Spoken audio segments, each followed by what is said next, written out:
Hi friends, मी आज बनवत आहे मँगो जेली। त्याच्यासाठी मँगो जेलीचं मी इथं हा पावडर घेतलेला आहे।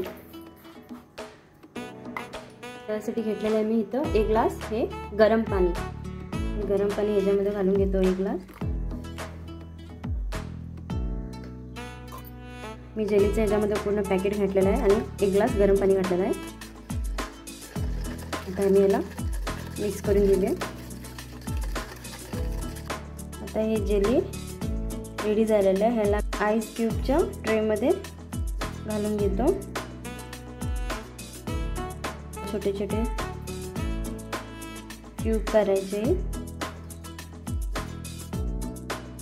त्याला कोणती शेप पाहिजे सह आपण वाटीमध्ये पण घालू शकतो। ह्याच्यामध्ये मी ट्रान्सफर करून घेतलेलं आहे।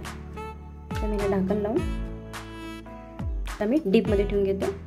30 मिनिटासाठी मी डीप मध्ये ठेवलेलं आहे। याला बाकी जे थोडं उरलेलं मी ह्याच्यामध्ये ट्रान्सफर करून हे पण मी डीप मध्ये ठेवून घेतो। हे आपले इथं ओपन करून बघूया। हे आपले जेली इथं रेडी झालेले आहे। आता या जेलीला मी असं करून काढून घेऊया। हे बघू शकता। तर आजची जेलीची रेसिपी तुम्हाला आवडली तर प्लीज माझ्या चॅनलला लाईक करा, शेअर करा आणि सबस्क्राईब करायला विसरू नका।